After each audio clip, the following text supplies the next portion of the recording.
J'espère que vous avez aimé le live. Je suis quand même, je savais pas qu'il y aura autant de personnes. Je pense qu'on en était à 400. Je sais pas si c'est beaucoup ou non, parce que je fais pas beaucoup de live.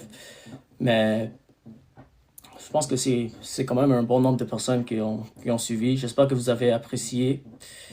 Et moi, je cherche toujours la réponse à ma question. Je pose toujours la même question. Comment vous pouvez venir à la conclusion que l'islam est la vérité? Et parce que pour venir à la vérité, il faut utiliser la logique, il faut utiliser la honnêteté intellectuelle, euh, et il faut euh, aussi utiliser l'intelligence.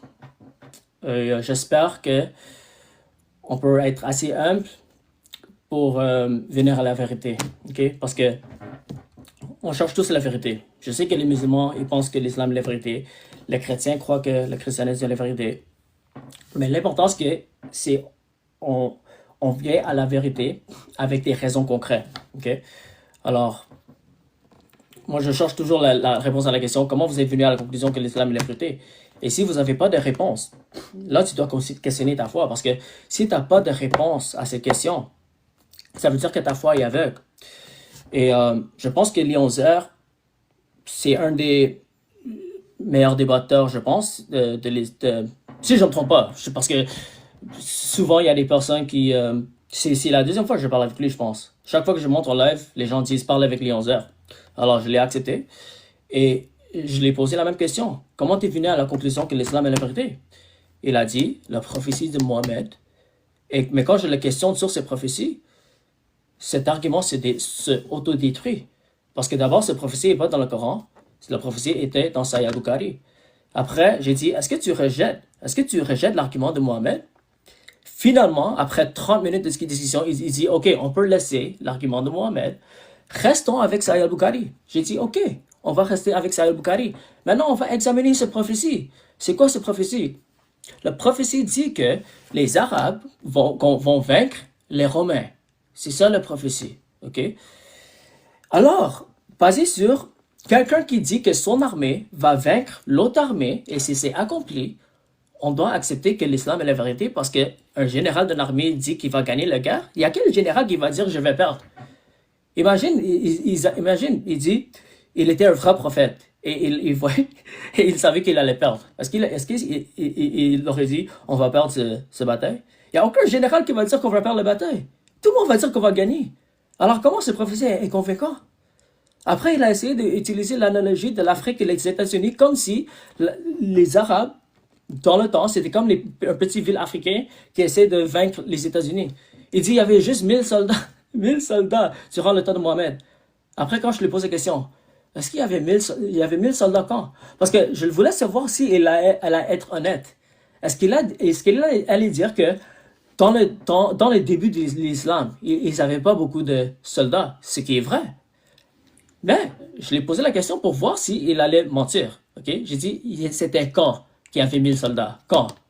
Il dit, durant le temps de Mohamed. Alors lui, il pensait que moi, je ne savais pas qu'il y avait plus que 1000 soldats de musulmans durant le temps de Mohamed. Et à cause du fait qu'il a capté que je l'ai attrapé dans son mensonge, il a changé son argument. Alors vous voyez, vos meilleurs débatteurs, vous n'avez pas de réponse pour l'islam. Alors, s'il n'y a pas de réponse à cette question de comment vous pouvez venir à la conclusion que l'islam est la vérité, là, il faut se questionner. Okay? Et il faut venir à la vérité, ce qui est le christianisme. Okay? Alors, avant de vous laisser, je n'avais pas le temps de trop parler du christianisme parce que je voulais que Léon Zer défende sa position, l'argument qu'il a donné, mais il était incapable, malheureusement. Il faut croire à la bonne nouvelle que Jésus, il est le Fils de Dieu, il n'est pas juste un prophète, il est divin, il est un avec le Père, il est mort à la croix pour tes péchés, et il a resté la mort. Si tu mets ta foi en lui, tu te répands de tes péchés, tu acceptes le sacrifice de Jésus, tu peux avoir la vie éternelle. C'est ça la bonne nouvelle. Et on sait que c'est la vérité parce qu'on utilise les critères historiques pour déterminer que Jésus a resté la mort. Comment on sait? Parce que c'est historiquement documenté par les chrétiens et non-chrétiens que Jésus a été crucifié à la croix et que les disciples de Jésus, les témoins oculaires, ils ont témoigné que Jésus a ressuscité la mort et ils ont décidé de mourir pour cette proclamation. Et c'est comme ça que le christianisme a propagé dans le premier siècle.